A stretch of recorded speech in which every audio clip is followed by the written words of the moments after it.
হিংসা থেকে বেঁচে থাকো। কেন? নবীজি সাল্লাল্লাহু আলাইহি সাল্লাম বলেন, ফা ইন্নাল হাসাদা ইয়াকুলুল হাসানাত কামা তাকুলুন নারু আল হাতাব। এই কথাটা ভয়ানক। নবী সাল্লাল্লাহু আলাইহি ওয়াসাল্লাম বলেন, নিশ্চয়ই হিংসা মানুষের সমস্ত নেক আমলকে, নেকিকে এভাবে খেয়ে ফেলে, নষ্ট করে ফেলে, যেভাবে শুকনো লাকড়ির মধ্যে আগুন লাগাইলে নিমিষেই শুকনো আগুন জ্বলে পড়ে ছাই হয়ে যায়। আল্লাহর নবী বলেন, হিংসা মানুষের বাকি সমস্ত নেক আমলকে এভাবে শেষ করে। তাইলে বিষয়টা যদি শুধু যেটা করছি এটার গুনাহ হইতো, তাইলেও তো একটা কথা ছিল, কিন্তু এইটা তো আমার বাকি নেক আমল সবগুলোকে কি করে দিল? নষ্ট করে দিল। তাইলে এখন বাহ্যিক হাত পাও চোখ দিয়া যে গুনাহ করে, কারো কোনো কিছু অন্যায়ভাবে নিয়ে নিল হাত দিয়ে, তো এটা গুনাহ, কিন্তু এটার গুনাহ, কিন্তু অন্য নেক আমল আছে তা। কিন্তু হিংসা করলো দিল দিয়া, তো এটা শুধু হিংসার গুনাহ লেখা হবে এটা না, বরং এটা তার বাকি নেক আমলগুলোকেও খেয়ে ফেলবে, নষ্ট করে ফেলবে, বরবাদ করে ফেলবে। এই জন্য বাহ্যিক অঙ্গ প্রত্যঙ্গের যেই রোগ মানে গুনাহ, এগুলোর থেকে যেরকম বিরত থাকা, তার চাইতে 100 গুণ, 1000 গুণ, লক্ষ গুণ অন্তরের মধ্যে যেই রোগ, তার থেকে বিরত থাকা, তার থেকে বিরত থাকা। এজন্য আমরা এই ইসলাহি মাহফিল, ব্যক্তিগতভাবে আপনারা জানেন দেবিদ্দার এই দারুল উলুম মাদ্রাসায় প্রতি বছর মধ্যমাকৃতিতে বাহিরে একটা বার্ষিক মাহফিল হয়। আমিও আলহামদুলিল্লাহ বশির ব্যক্তিগতভাবে যেহেতু আমার অনেক মহব্বত করে, এই সুবাদে সবসময় আমাদের সাথে থাকে, ফলে বিগত কয়েক বছর ধরেই আমরা এই বার্ষিক মাহফিলে আসার চেষ্টা করি এবং এসেছি আলহামদুলিল্লাহ। এরপরেও পৃথকভাবে, আলাদাভাবে আবার আজকের এই ছোট্ট ইসলাহি মজলিস, তাহলে এটার আর কি দরকার? এটা কি? এটা হলো মূলত মানুষের অন্তর রোগের যে চিকিৎসা, আমাদের অন্তরের ভিতরে, দিলের ভিতরে বিধ্বংসী, জীবন বিধ্বংসী, আখিরাত বিধ্বংসী, সমস্ত আমল বিনষ্টকারী অনেক মন্দ স্বভাব আছে। এই মন্দ স্বভাবগুলোর ইসলাহ, সংশোধন করার জন্য একটি আলাদা প্রোগ্রাম, আলাদা মজলিস, আলাদা একটা ফিকিরের নাম ইসলাহি মজলিস। এই জন্য ইসলাহে মানে সংশোধন করা। তো কি সংশোধন করা? কি বিল্ডিং ঠিক করা, না ফ্রিজ নষ্ট হয়ে গেছে এটা ঠিক করা, না চেয়ার ভেঙে গেছে এটা ঠিক করা? সংশোধন করা মানে একটা কিছু তো ঠিক করা। তো এই ঠিক করাটা এগুলো না, বরং আত্মসংশোধন, দিল সংশোধন করা, কলিজা সংশোধন করা, কলব সংশোধন করা, কলব সংশোধন, ইসলাহে কলব, ইসলাহে নফস, এটাই আত্মশুদ্ধি, এটাই ইসলাহি মাহফিলের মূল মর্ম, মূল ফিকির। আমাদের সমাজের অনেক মানুষ, আমরা, আমিও, আপনিও, অসংখ্য মন্দ স্বভাব আমাদের ভেতরে আছে, অন্তরের রোগ, কিন্তু আমরা এগুলারে পাত্তাও দেই না, তেমন কিছু মনেও করি না, কিন্তু এটা বহুত বড় ক্ষতিকারক, বহুত বড় ক্ষতিকারক, বহুত বড় ক্ষতিকারক। আমাদের মধ্যে গীবতের স্বভাব, তাহলে এটা আমাদের একটা আভ্যন্তরীণ রোগ, যে অপরের কল্যাণ, অপরের যে কোনো ভালো আমরা সহ্য করতে পারি না, ফলে আমরা তার বদনাম ছড়াইতে থাকি। তাহলে আমার মধ্যে তো এই মানসিকতা চেঞ্জ হওয়া উচিত। আমি যদি অপরের কল্যাণই না ভাবি, তো এটা কেমন আখলাক হইল, কেমন গুণ হইল? এরকম অসংখ্য মন্দ স্বভাব আমাদের দিলের মধ্যে আছে। এগুলোকে দূর করার মেহনত হলো এই ইসলাহি মেহনত, খানকাহি মেহনত, আউলিয়ায়ে কেরামের মেহনত, পীর বুজুর্গদের মেহনত। এটা ইদানিং কালে যত বেশি আমরা বস্তুবাদী হয়ে যাচ্ছি, মোবাইল, আধুনিকতা, ঢং ঢুং, রং ঢং, চাকচিক্য, হ্যাঁ। ওই দিন আমি একজনের, এমনি বুঝানোর জন্য বলতেছি, একজনের বক্তব্য শুনছি আমি মোবাইলে, আমার দেখাইল।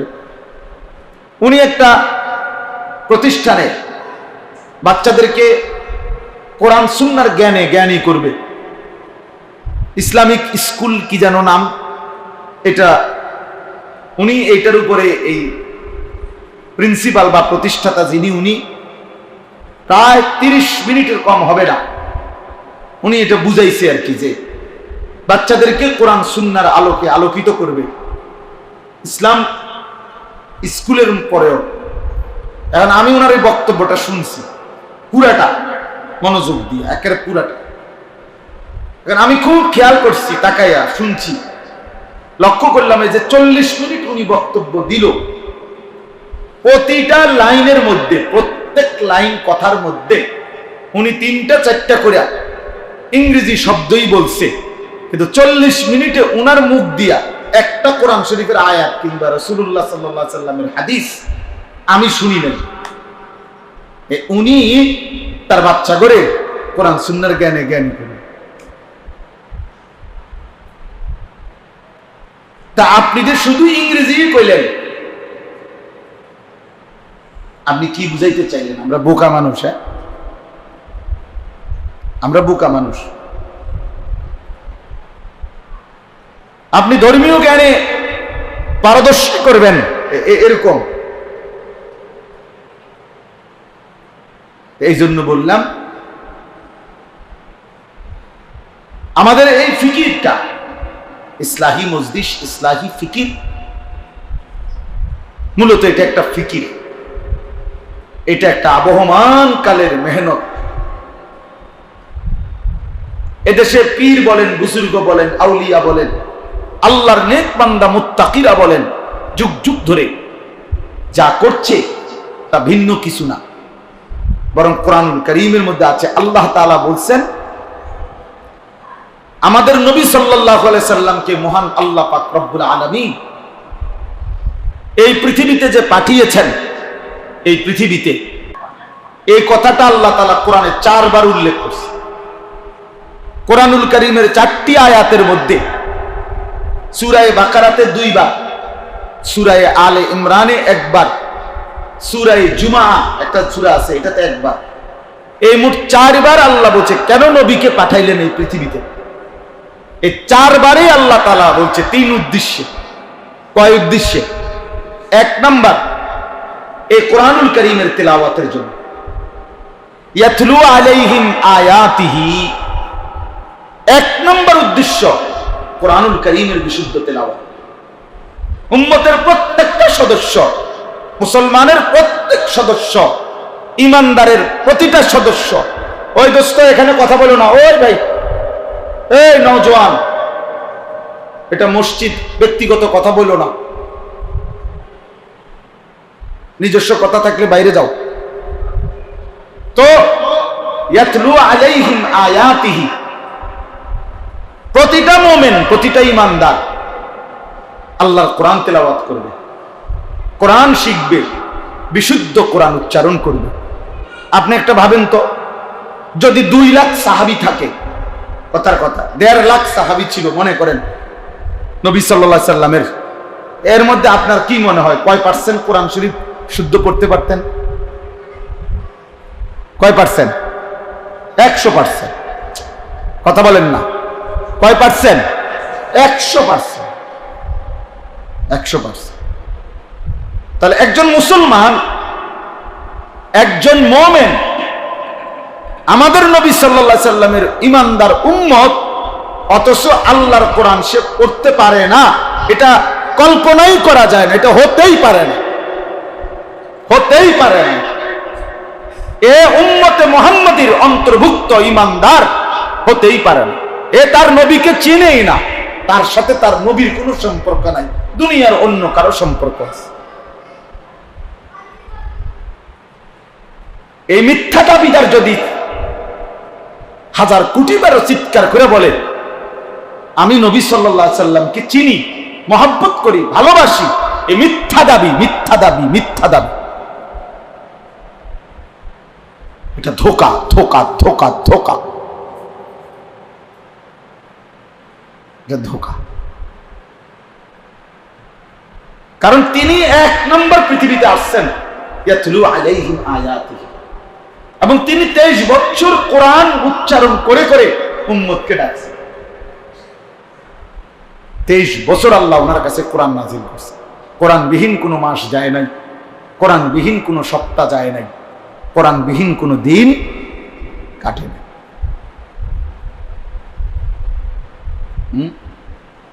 আমরা বুঝে নিছি যে আমাদের মধ্যে দুইটা দল হবে, একদল হুজুর হবে মাদ্রাসায়, ওনারা কোরআন শরীফ শুদ্ধ পড়বে, আরেক দল হবে জেনারেল শিক্ষিত, স্কুল কলেজে পড়বে, ওনাদের ইংরেজি উচ্চারণ শুদ্ধ হবে, বাংলা উচ্চারণ শুদ্ধ হবে, শুধু কোরআন অশুদ্ধ হবে। এবং এটা কোনো দূষণীয় না, এটা কোনো আপত্তি করার মতো কোনো বিষয় না, যেহেতু তারা জেনারেল শিক্ষিত। এটা কোনো আপত্তির কোনো বিষয় না, এটা কোনো দূষণীয় না। বলেন, এটা কোনো মেনে নেওয়ার মতো বিষয় যে হুজুর আমরা ভাগাভাগি করে নিয়েছি, আপনারা কোরআন শরীফ শুদ্ধ পড়তে পারেন, আমরা ইংরেজি শুদ্ধ বলতে পারি, এই যে 50-50 অর্ধেক অর্ধেক করে নিলাম, এমন সুযোগ আছে কি আসলে? বলে তাইলে এই জন্য এক নম্বর এটা আমরা হাজারবার লক্ষবার বলছি এবং বলতেই থাকতেছি যে মুসলমান কোরআন শরীফ শুদ্ধ করতে হবে, মুসলমান মাত্রই আল্লাহর কোরআন পড়তে হবে, মুসলমান মাত্রই আল্লাহর কোরআন জানতে হবে। শিক্ষিত না অশিক্ষিত, মূর্খ মানুষ না, এগুলো কোনো কথা না। কোন লোক মূর্খ মানে কি?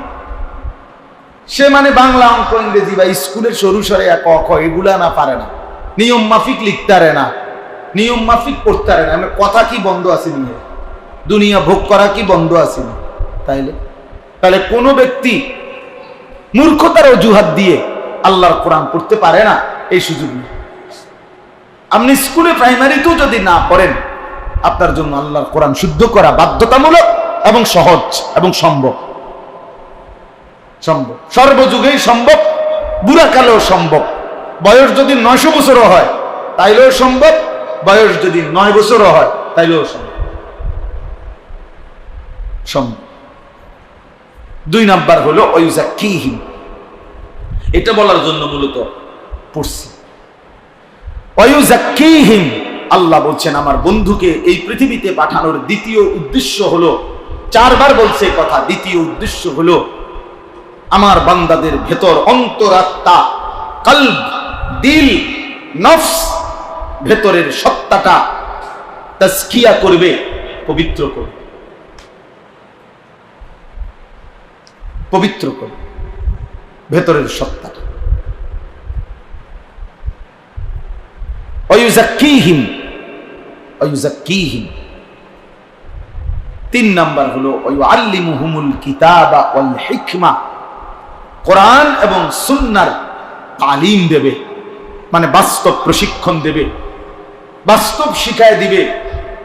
কোরআনের এই কথা এভাবে মানো, এটা এভাবে মানো, এটা এভাবে করো, এটাকে বলে রুকু, এটাকে বলে সেজদা, এভাবে প্রত্যেকটা জিনিসকে ইঞ্চি ইঞ্চি বুঝায় দেওয়া। বাম পায়ে বাথরুমে ঢুকো, ডান পায়ে বের হও, হ্যাঁ, ডান পায়ে মসজিদে ঢুকো, বাম পায়ে বের হও, ডান দিকে কাত হয়ে ঘুমাও। এইভাবে মনে করেন একেবারে জীবনের সবকিছু নড়া চড়া উঠা বসা কোরআন সুন্নাহর আলোকে আল্লাহ পাকের মর্জি মতে শিখায় দেওয়া, তালিম দিয়ে দেওয়া, প্রশিক্ষণ দিয়ে দেওয়া, প্র্যাকটিক্যাল বুঝায় দেওয়া। আল্লাহ বলেন এই উদ্দেশ্যে আমি আমার রাসূলকে পাঠিয়েছি। তো কয়টা হইল? কথা বলেন না। একটা হলো মুতলাক, সাধারণভাবে কোরআন তেলাওয়াত, বিশুদ্ধ করা, বিশুদ্ধ তেলাওয়াত করতে থাকা, 2 নম্বর অন্তর পবিত্র করা, 3 নম্বর কোরআন সুন্নাহর আলোকে জীবন গঠন করা।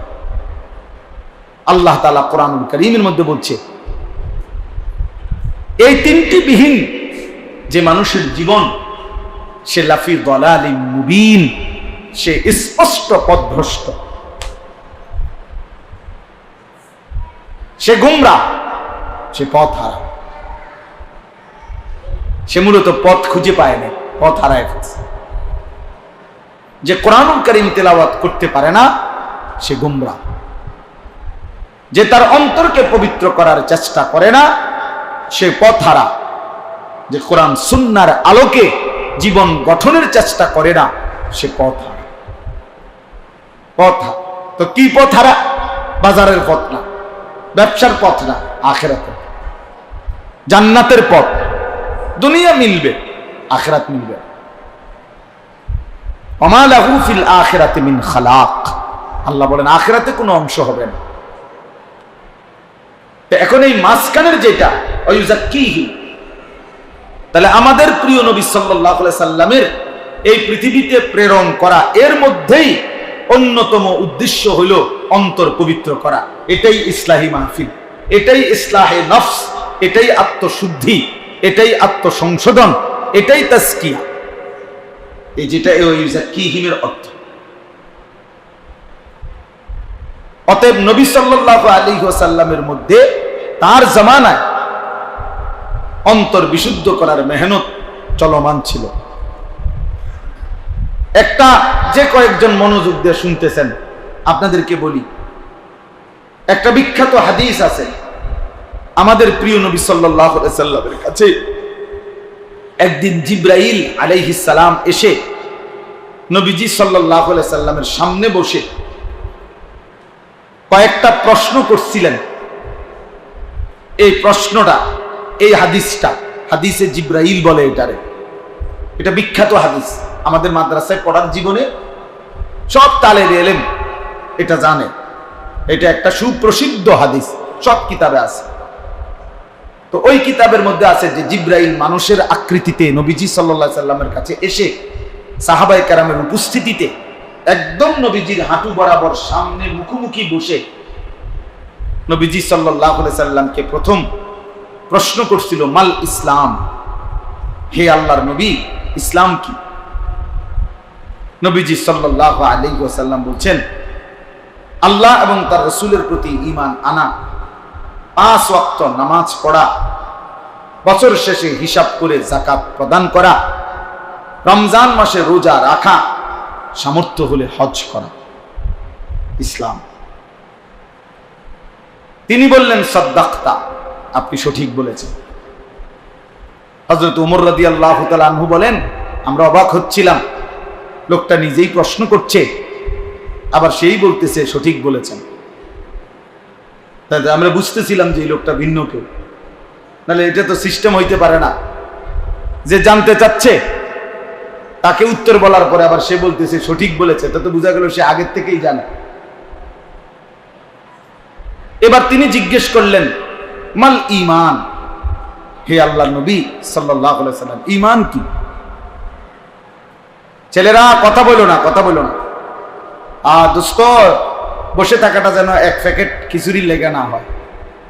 এত বড় অসভ্য হইও না, মুসলমানের বাচ্চা, এত বড় অসভ্য নির্লজ্জ বেহায়া হইও না। বসে থাকা যেন এই কারণে না হয় যে শুনছি এক প্যাকেট খিচুড়ি দিব। আফসুস, অনেক ছেলের চেহারা দেখলে বোঝা যায় এমন শক্ত নাফরমান, জানোয়ার একটা সেজদা দেয় না, খোঁজে একটা জিলাপি দিব না, একটা সেজদা। এত বেহায়া, এত নির্লজ্জ, বেশরম। আফসুস, প্রয়োজনে রাতের 3টা পর্যন্ত সজাগ থাকবে, এক প্লেট খিচুড়ি লেগে, কিন্তু নামাজ পড়বে, সেজদা দিবে না। কি পরিমাণ নিকৃষ্ট জীবন যদি শুধু এতটুকুই হয় যে খানা এরপরে বাথরুম, খালাস। এতটুকুর না মোহ। আমার খুব মায়া লাগে এগুলা ছেলেদের দিকে। এতে কি পোলা পায়নি এগুলা, কারণ আমার জিন্দিগিটাই তো ওয়াজ। এ খিচুড়ির জন্য ঘুরে, বাইরে বাইরে ঘুরে। নামাজের টাইম হয়েছে, এশার নামাজের মনে করেন বিরতি দিছে, শয়তানের মতো সরে গেছে আসতে, আবার ঘুরে খিচুড়িটা কখন। আফসোস, হায় মুসলমানের সন্তান এভাবে আল্লাহকে ভুলে গেল, এভাবে আল্লাহকে ভুলে গেল। মা বাবাই বা কি শিখাইলো, মা বাবারই বা কি অর্জন হইল? আপন সন্তান চোখের সামনে, আল্লাহই চিনে না, এই মা বাবা শিখাইলই কি, জানাইলই কি? এই মা বাবার জীবনের অর্জনটাই কি? অর্জনটাই কি? ইনসাফ করে ভাবা, এটা ভাবা উচিত আমাদের। আমরা আমাদের সন্তানকে কি শিখালাম? আহা, আমি আমার সন্তানকে আল্লাহই চিনাইতে পারলাম না, আমি আমার সন্তানের কপাল আল্লাহর জন্য সেজদা দেওয়াইতে পারলাম না। কি পরিমাণ গাদ্দারা, কত বড় গাদ্দার, কত বড় গাদ্দারা জানোয়ার, যে তার কপাল এত বড় ঘাউরা, আমি আল্লাহকে সেজদা দেব না। যিনি আমাকে সব খাওয়ায় আমি তারে দেব না সেজদা। যিনি আমারে 24 ঘন্টা লালন পালন করে আমি তাকে সেজদা দেব।